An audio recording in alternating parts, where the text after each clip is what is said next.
الحمد لله نحمده ونستعينه ونستغفره ونؤمن به ونتوكل عليه ونعوذ بالله من شرور أنفسنا ومن سيئات أعمالنا من يهده الله فلا مضل له ومن يضلل فلا هادي له ونشهد أن لا إله إلا الله وحده لا شريك له ونشهد أن محمدا عبده ورسوله صلی اللہ تعالی علیہ وعلی آلہ واصحابہ وبارک وسلم تسلیما کثیرا کثیرا اما بعد فاعوذ باللہ من الشیطان الرجیم بسم اللہ الرحمن الرحیم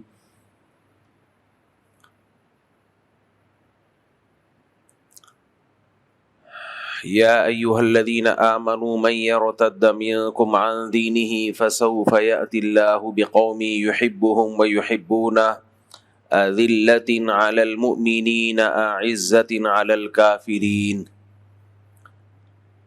قرآن مجید کی ایک آیت تلاوت کی ہے۔ اللہ تعالیٰ سے دعا ہے اللہ تعالیٰ صحیح طرح سے بات کہنے کی، سننے کی، سمجھنے کی اور پھر عمل کی اللہ تعالیٰ توفیق عطا فرمائے۔ نبی صلی اللہ علیہ وسلم نے فرمایا الا ان فی الجسد مضغہ اذا صلحت صلح الجسد کلہ واذا فسدت فسد الجسد کلہ الا وہی القلب۔ یہ قرآن مجید کی جو میں نے آیت پڑھی ہے اسی کی تشریح میں یہ حدیث میں پڑھ رہا ہوں۔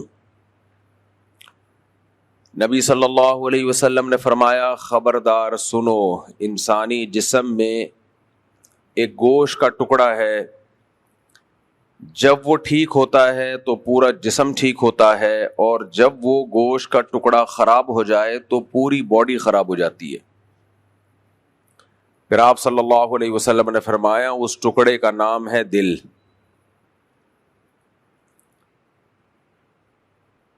دل کی دو قسمیں ہیں، ایک مادی اور ایک روحانی دل۔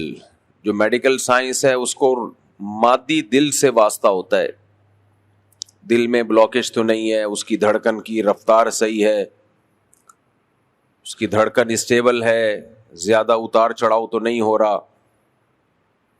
اس مادی دل سے بھی آپ کی جسمانی صحت کا بہت گہرا تعلق ہے۔ سب سے پہلے دل خراب ہوتا ہے، اس کے بعد باقی باڈی خراب ہونا شروع ہو جاتی ہے۔ لیکن انسان کی زندگی کی جیسے دو حیثیتیں ہیں، ایک مادی زندگی ہے اور ایک روحانی زندگی ہے۔ انسان کی اصل پہچان اس کی مادی زندگی نہیں ہے، انسان کی اصل پہچان اس کی روحانی زندگی۔ اس کی والیوم تیز کریں تھوڑا سا۔ مادی زندگی بہت دفعہ اپنے اختیار میں نہیں ہوتی، لوگ اچھی صحت مند ہوتے ہیں، کوئی حادثے کا شکار ہو جاتے ہیں، ان کی مادی زندگی خراب ہو جاتی ہے۔ آپ کتنی صحت بنانے کے لیے محنت کریں، سب کچھ چھوڑ دیا آپ نے، کوئی حادثہ ہو جاتا ہے اس میں مر جاتے ہیں آپ۔ بیمار لوگ چلتے رہتے ہیں، صحت مند مر جاتے ہیں، معذور ہو جاتے ہیں آپ۔ تو یہ جو مادی زندگی ہے یہ تو انسان کے اختیار میں کسی حد تک ہے، لیکن بہت حد تک نہیں ہے انسان کے اختیار میں۔ اس لیے انسان کی اصل پہچان اس کی مادی زندگی سے نہیں ہے، بلکہ انسان کی اصل پہچان اس کی روحانی زندگی سے ہے۔ مادی زندگی سے انسان کی پہچان اس وقت ہوگی جب انسان اپنی مادی زندگی کو اس نے اپنے اختیار سے خراب کیا ہو۔ تو یہ اختیار سے خراب کرنا اس کی علامت ہوگی، یہ بد عمل آدمی ہے، یہ سست فرد ہے، سست افراد میں اس کا شمار ہوتا ہے، نااہل ہے۔ آپ اپنے اختیار سے اپنی صحت خراب کر رہے ہو، سگریٹیں پھونک پھونک کے، نشہ کر کر کے، بے احتیاطیاں کر کر کے۔ تو یہ جو اپنے اختیار سے بد عملی ہے یہ آپ کی روحانی زندگی کو بھی خراب کرتی ہے، بد عملی۔ بات میں لے کے چلتا ہوں لیکن بیچ میں چیزیں آتی رہتی ہیں تو کیا کروں، موضوع سے میں ہٹ جاتا ہوں، لوگ بہت شکایتیں کرتے ہیں آپ ٹاپک پہ رہتے نہیں ہو۔ ٹاپک کا اچار ڈالنا ہے میرے بھائی۔ جس وقت جس چیز کی ضرورت ہو، بے شک ٹاپک دماغ میں ایک دوسرا ہو، لیکن جو ضرورت ہو وہ پارسل کر دینی چاہیے. قرآن کا بھی یہی مزاج ہے. آپ دیکھو بیانات کی دو قسمیں ہوتی ہیں. ایک بیانات وہ ہوتے ہیں جو موٹیویشن کے لیے، واعظ و نصیحت کے لیے، اس میں ٹاپک کو پکڑ کے چلنا یہ کوئی لازمی نہیں ہے، ضرورت کو دیکھنا چاہیے. اور ایک بیانات وہ ہوتے ہیں جن کا شمار ہوتا ہے لیکچرز. کسی ٹاپک پہ آپ نے بات کرنی ہے، کوئی لیکچر دینا ہے، اس میں ٹاپک سے ہٹنا یہ ایک عیب کی بات ہے، کیونکہ لوگ ذہن میں وہ ٹاپک رکھ کے آئے ہوئے ہوتے ہیں کہ جی اس ٹاپک پہ آج بات ہوگی. تو اس لیے جو میں واعظ و نصیحت کی مجلس ہے، یہ جو جمعہ اور اتوار کا بیان ہے نا، یہ واعظ و نصیحت کی مجلس ہے. میرے اپنے لیے بھی میں واعظ کر رہا ہوتا ہوں، آپ کے لیے بھی، اپنے آپ کو بھی سمجھا رہا ہوتا ہوں. اب دیکھو قرآن مجید میں سورہ قیامہ ہے، اس کے علاوہ سورہ طٰہٰ میں بھی موضوع کیا چل رہا ہے؟ موضوع یہ چل رہا ہے بل الانسان علی نفسہ بصیرہ ولو القی معاذیرہ. اللہ قرآن میں فرما رہے ہیں، قیامت کی ہولناکیوں کا بیان کیا، پھر فرمایا کہ انسان پر بہت سارے گواہ ہیں جو انسان کے خلاف گواہی دیں گے. پھر فرمایا ضرورت نہیں ہے گواہی کی، انسان کو خود پتہ ہے کہ میں دنیا میں کیا کر کے آیا ہوں. وَلَوْ أَلْقَى مَعَاذِيرًا، اگرچہ وہ عذر پیش کرے گا، اے اللہ میں نے یہ گناہ کیا، یہ عذر تھا، یہ عذر تھا، لیکن اس کو خود پتہ ہے کہ یہ سارے اعذار جھوٹے ہیں، خود پتہ ہے اس کو. اب ٹاپک یہ چل رہا ہے، لیکن اللہ تعالی نے بیچ میں کیا فرمایا؟ لا تحرک بہ لسانک لتعجل بہ.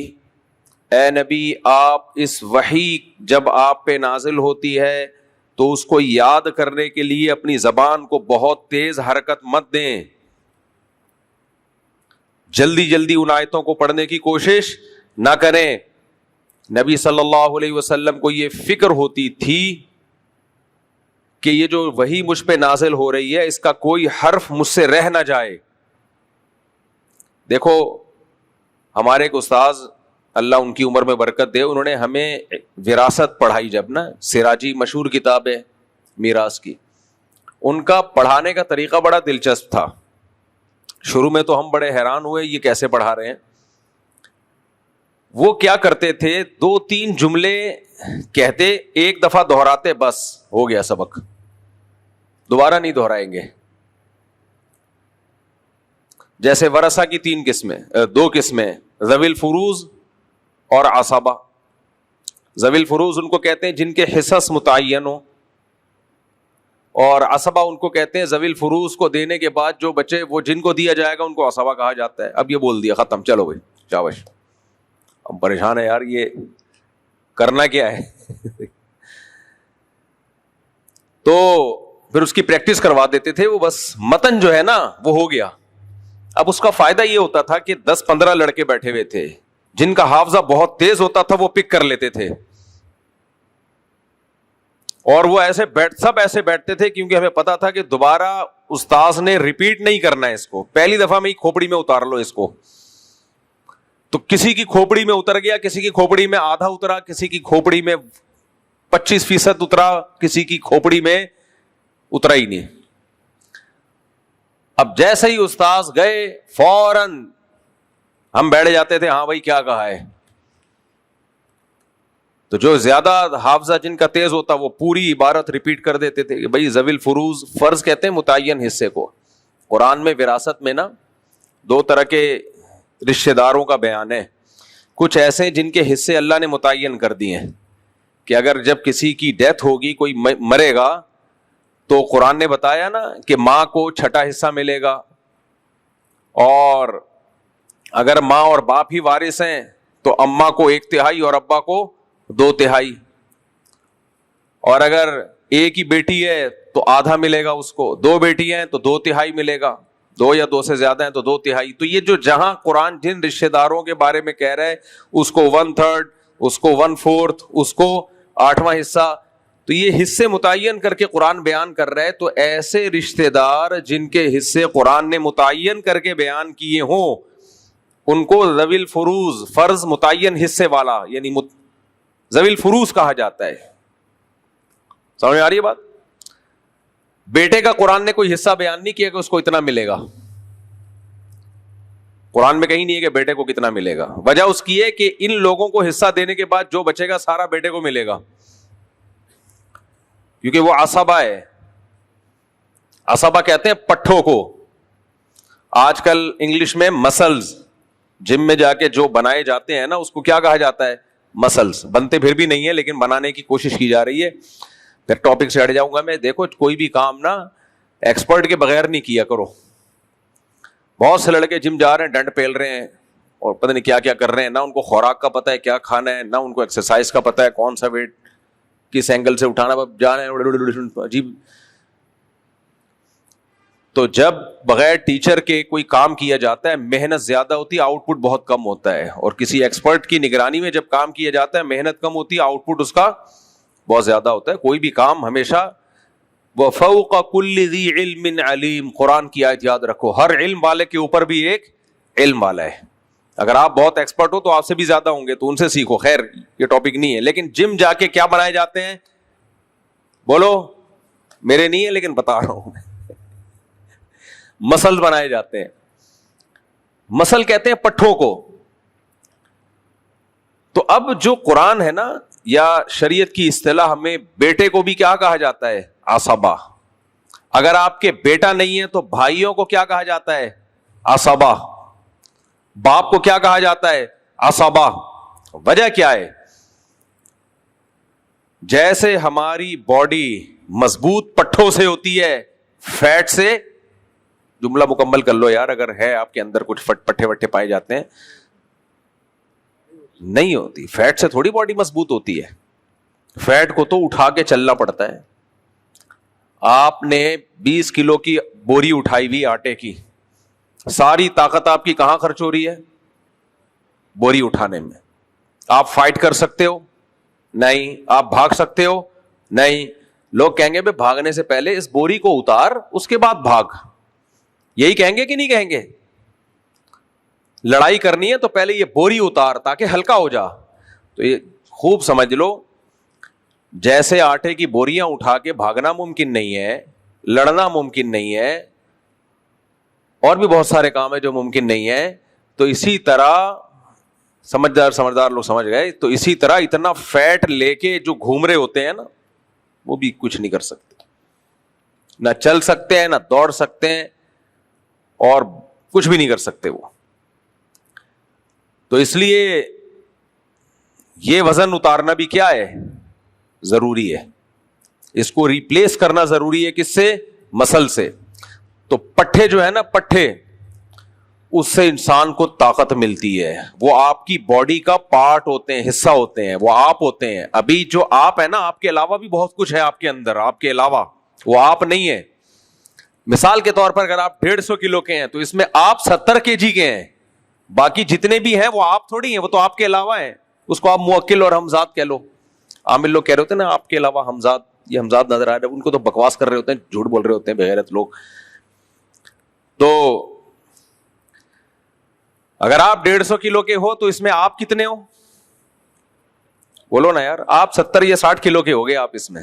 باقی آپ کے علاوہ چیزیں ہیں جو آپ نے ڈیزل کے پراٹھے اور سموسے پھوڑے ہوئے ہیں, وہ سب چیزیں جا کے جمع, وہ آپ نہیں ہو.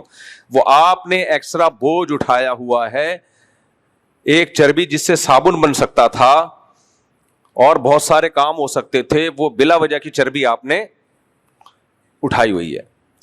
تو مسلز کیا ہوتا ہے, یہ میں ایک ٹاپک کی طرف آ رہا ہوں. آپ سمجھ رہے ہو کہ میں نے کیا ٹاپک چھیڑ دیا. میں اپنے اصل ٹاپک کی طرف بھی آؤں گا انشاءاللہ جو میں لے کے چلا تھا. مسل جو ہے نا, اعصابہ, پٹھے, انسان کی باڈی کا پارٹ ہوتے ہیں. تو اس باڈی کا پارٹ ہونے کی وجہ سے وہ آپ ہیں, وہ آپ کے علاوہ نہیں ہے. جب وہ آپ ہیں تو آپ پہ کوئی حملہ کرے گا تو آپ کے مسل جتنے اسٹرانگ ہوں گے, جتنے مضبوط ہوں گے, اور ہوں گے بھی, ہونا بھی ضروری ہے, آپ فائٹ کر سکتے ہو اچھی, آپ دوڑ سکتے ہو, بھاگ سکتے ہو, بیماریوں کا مقابلہ کر سکتے ہو. تو اللہ نے جو مرد رشتہ دار ہوتے ہیں نا, بیٹا ہے, بھائی ہے, باپ ہے, دادا ہے, باپ دادا نہیں ہے تو چچا, ان مرد رشتہ داروں کو شریعت کی اصطلاح میں عصبہ کہا جاتا ہے. کیوں؟ وہ آپ کے لیے کون سا کام کرتے ہیں؟ پٹھوں کا. وہ آپ کے گرد حصار ہوتے ہیں, آپ کو فائنینشلی بھی سپورٹ کرتے ہیں, اور لڑائیوں میں بھی آپ کے کام آتے ہیں. اور اگر کام نہیں آ رہے تو وہ پٹھے نہیں ہیں, وہ الو کے پٹھے ہیں. اور آج کل یہ دوسری قسم پٹھوں کی زیادہ پائی جاتی ہے, کیونکہ لوگ بتا رہے ہوتے ہیں میرا بڑا بھائی بڑا کروڑ پتی مالدار ہے, میں غریب ہوں, ایک دھیلا نہیں دیتا, پان گٹکے کے پیسے تک نہیں دے رہا ہوتا میرا بھائی مجھے, کرائے کا در در کا محتاج ہوں. تو وہ بڑا بھائی پھر پٹھا ہوا یا کچھ اور, اس کو الو کا پٹھا کہنا ٹھیک نہیں ہے, لیکن یہ عمل سے تو اس نے بتا دیا نا. بھائی تو بھائی کے سپورٹر ہوتے ہیں, بیٹا باپ کا سپورٹر, باپ بیٹے کا سپورٹر, چچا چچا زاد بھائی. اگر چچا نہیں ہے تو چچا زاد بھائی بھی کیا ہیں, عصبہ ہیں. تو جو مرد رشتے دار ہیں نا وہ عصبہ ہوتے ہیں اسلام میں. عورت ظاہر ہے بیچاری وہ دفاع نہیں کر سکتی, لڑ نہیں سکتی, اور شریعت میں اس کو کمانے کا بھی نہیں ہے, وہ تو کھائے گی, وہ اس کو تو حکم یہ ہے کہ کھلاؤ. تو سپورٹ جو کرنے والے ہوتے ہیں کون ہوتے ہیں, عصبہ. تو اسی لیے شریعت نے حکم یہ دیا ہے کہ وراثت کا حصہ ذوی الفروض یعنی جو قریبی رشتے جو جن کے حصے اللہ نے متعین کر دیے ان کو دینے کے بعد جو بچے گا وہ سارا کہاں جائے گا, عصبہ کے پاس جائے گا. پھر عصبہ میں اللہ نے شرط لگا دی, جو قریب کا عصبہ ہے تو دور کے عصبہ کو محروم کرے گا. وہ بیٹا ہے تو باپ عصبہ نہیں بنے گا, باپ کا رشتہ زیادہ قریبی ہوتا ہے. لیکن چونکہ اس میں ایک اور چیز دیکھی گئی ہے, ضرورت باپ کو نہیں ہے بیٹے کو ہے, کیونکہ اپنے اس باپ نے اپنی عمر گزار چکی ہے تو مقام تو اس کا بیٹے سے زیادہ ہے. لیکن وراثت میں صرف یہ نہیں دیکھا نا, ایک اور پوائنٹ بھی دیکھا ہے شریعت نے کہ آپ کے مرنے کے بعد آپ کی اولاد کے کام آئے, کیونکہ ابھی اس نے زندگی گزارنی ہے. ابا زندگی گزار چکے ہیں, ابا کی وراثت آپ کو ملے گی اور آپ کے بچوں کو ملے گی. ہاں ابا کا ایک حصہ متعین کر دیا, لیکن اگر بیٹے نہیں ہیں تو پھر عصبہ کون ہے, پھر باپ کے پاس جائے گا سب کچھ. باپ نہیں ہے تو دادا, دادا نہیں ہے تو چاچا, چاچا نہیں ہے تو چچا کا بیٹا. تو یہ تو خیر ایک الگ ٹاپک تھا. تو شریعت کے جو احکام ہیں نا ان میں بڑی حکمتیں چھپی ہوئی ہیں اور ان سے بہت کچھ سیکھنے کو ملتا ہے. تو یہ جو عصبہ کا لفظ ہے یہ دو چیزیں بتا رہا ہے. نمبر ایک, یہ سپورٹر ہوتے ہیں, فائنینشلی بھی آپ کو سپورٹ کریں گے, اور شریعت میں ذمہ داری بھی انہی پہ ڈالی گئی ہے مالی سپورٹ کی. باہر مغربی دنیا میں نا ساری ذمہ داری لوگوں کی حکومت پر ہے. اسلام میں حکومت پہ ذمہ داری نہیں ہے. حکومت کی ذمہ داری یہ ہے وہ یہ دیکھے کہ عصبہ سپورٹ کر رہے ہیں کہ نہیں کر رہے. بھائی بھائی کے خلاف کیس کر سکتا ہے کہ میں غریب ہوں, مسکین ہوں, کچھ کھانے کو نہیں ہے, میرا بھائی میرا خیال نہیں کرتا. تو گورنمنٹ کا کام ہے وہ بھائی کو مجبور کرے کہ دو بھائی اس پہ خرچ کرو تم. تو ان ملکوں میں چونکہ ریلیشن ختم, ریلیشن کیا ہو گیا, ختم, تو اب کوئی سپورٹ بیوی کو سپورٹ نہیں کر رہے, بھائی بھائی کو کہاں سے سپورٹ کرے گا. تو اس لیے میں بار بار کہتا ہوں ایک طرف ہو جاؤ, یا تو پورے انگریز کے پٹھے بن جاؤ یا پورے اسلام کی طرف آ جاؤ. جب اسلام کی طرف آؤ گے تو اس میں پھر بچے بھی ہیں, بیوی بھی ہے اور رشتے دار بھی ہیں, پھر ان کو سپورٹ کرنا بھی ہے, وہ خالی پیلی کے نہیں ہے وہ. پھر اگر بھائی ہے تو اس کی ذمہ داری بھائی پر ہے, باپ کی ذمہ داری اولاد پر ہے, بڑھاپے میں ماں کی ذمہ داری اولاد پر ہے.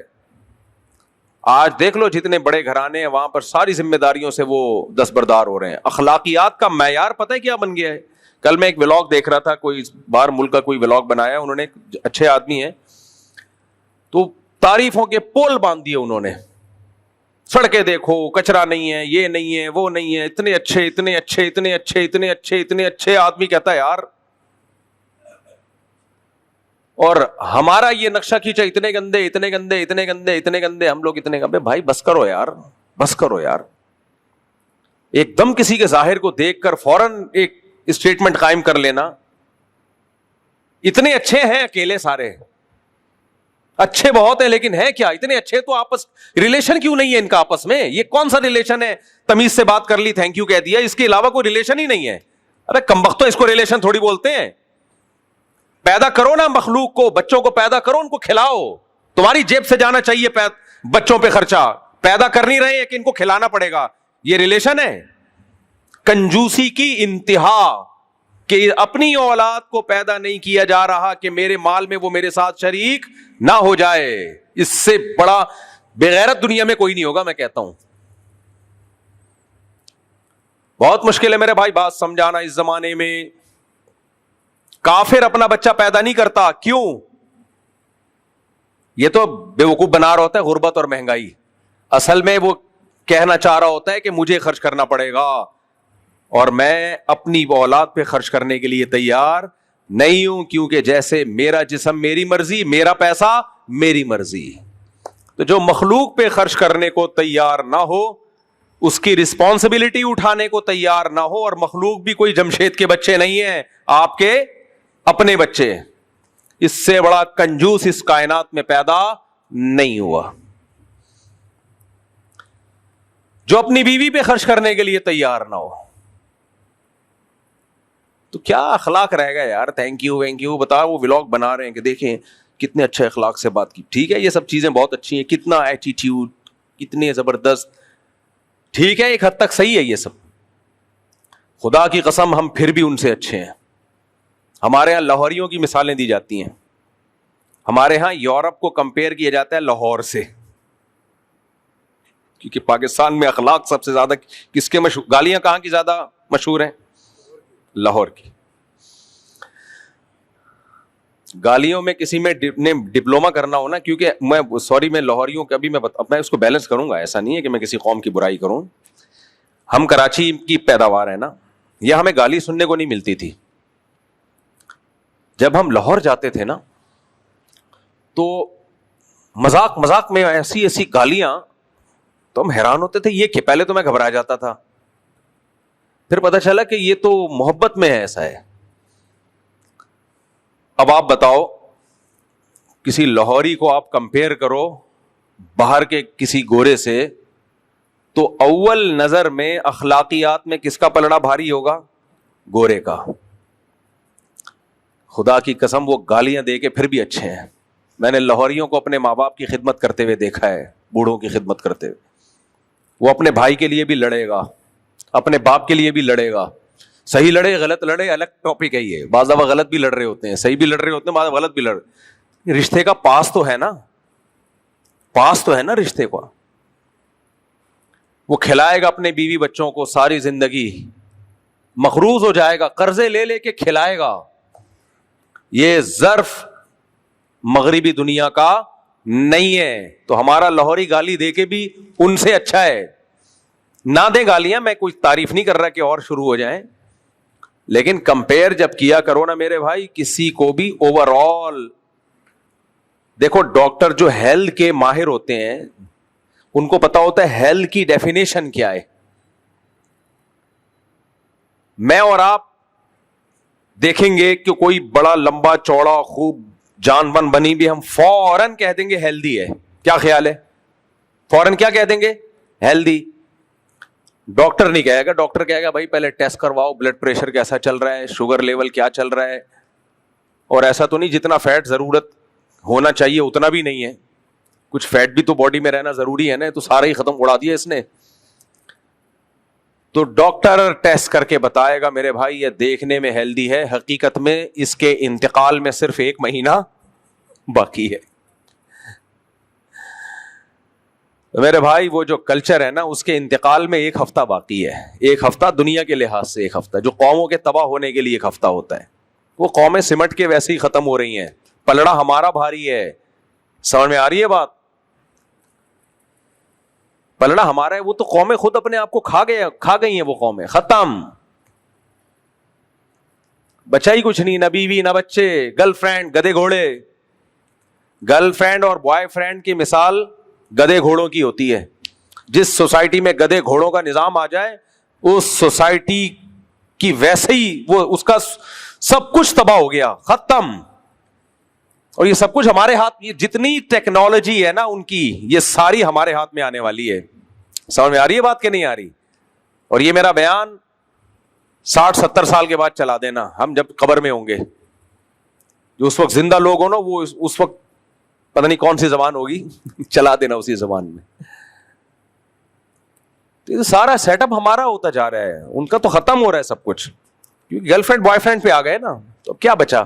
اخلاق رہ گئے کیا؟ ٹش پش رہ گئے اخلاق. انسانوں کا ریلیشن تو قربانیاں دینے سے بنتا ہے, انسانوں سے ہر چیز پروفیشنل ہے. ہر چیز. تو اس لیے زیادہ تعریفیں مت کیا کرو, اتنی کیا کرو جتنا افورڈ کر سکو, اور جن کو پھر بھی زیادہ اچھے لگتے ہیں وہ رہ کے دیکھ لیں وہاں پہ, اور وہی والا ماحول اپنی بیوی بچوں کو دیں. یہ 2 نمبریاں کر رہے ہوتے ہیں, ان ملکوں میں جاتے ہیں پورے ویسے نہیں بنتے, ان کو پتا ہے پورے ویسے بنے, بیوی بھی مارکیٹ سے شارٹ, بچے بھی مارکیٹ سے شارٹ, تو کیوں نہیں اس کے کلچر کو پورا فالو کر رہے بھائی؟